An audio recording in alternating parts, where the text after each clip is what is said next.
Hi everyone, Nick here. Welcome back to my channel, Nick's Preparedness. Yesterday I posted a blog post talking about something that should concern all of us very much. A large portion of the prepper community consider firearms one of their primary sources of self-defense, as well as procuring food. The one thing that we have to remember is that while that is an inalienable right, it also comes with a strong responsibility. We need to do everything we can to secure our firearms against them getting in the hands of thieves, and especially children and those who don't know how to use them. It's a terrible tragedy when somebody gets a hold of a gun that doesn't need to and injures himself or someone else. And sometimes we as gun owners are our own worst enemy when it comes to policing ourselves and being responsible with a right that we have. I want to show you a few different items that vary in price from nearly nothing to a couple of $100s that you might want to consider having. One of them is a flexible padlock.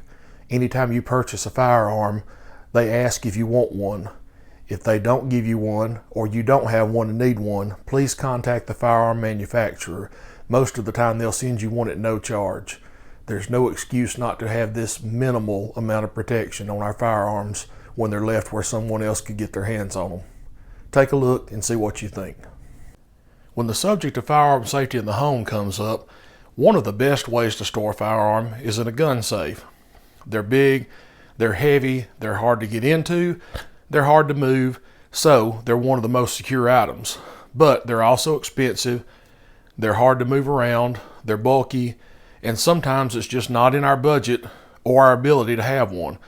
So I want to show you 3 different options for some firearm security that you can have that will at least limit the opportunity of someone getting a hold of one of these guns and having a firearms accident.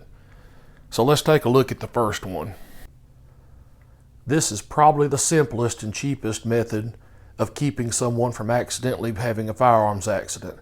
It's simply a padlock with a flexible shank that goes down through the action of a firearm, keeping it from closing and therefore firing. Most locks like this will either be supplied with a new firearm, offered to you with a new firearm, or you could even get them free from the manufacturer. I will put a link up for that where you can buy a 2 or a 3 pack of them and get them shipped to you online. But if you don't have the money, please contact the manufacturer or gun store. Most of the time they'll give you one. They want everybody to be safe. It's in their best interest for you to have that, if nothing else. The next is a little storage box called a snap safe.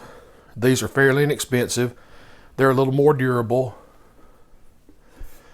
They close. They have a key lock. And on the side there's a notch. A cable goes in that notch. I showed the snap safe before in my vehicle firearm security video because the anchor strap that goes on there is pretty durable and it anchors well around bolted down things in our cars.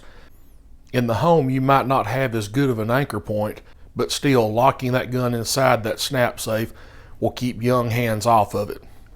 A third option for keeping handguns secured around the home is the gun vault. This one has a combination on top that you mash by pressing these buttons in a certain sequence. You get to program your own combination. It also has a key lock on top. It has a battery inside and also has an adapter where you can plug up to your 110 volt receptacle. This one is large enough to store multiple guns, and it's really handy because you can reach out, unlock this in the dark. There are also other versions that use an RFID card or actual biometric fingerprint technology to open the safe in a hurry. This gives you the option of keeping your gun ready by your nightstand or somewhere else and still being able to access it relatively quickly. It's definitely worth looking into. No matter which method you choose to secure your firearms, remember that the right to keep and bear arms comes with a huge responsibility to keep them out of the hands of people who could injure themselves with them. If you've enjoyed this video or learned something from it, please give me a like, subscribe to the channel, click the red bell in the corner so you get all the new videos just as soon as they come out. Please visit my website at nickspreparedness.com and read up-to-the-date blog posts. I really appreciate you watching, and as always, get better and stay ready.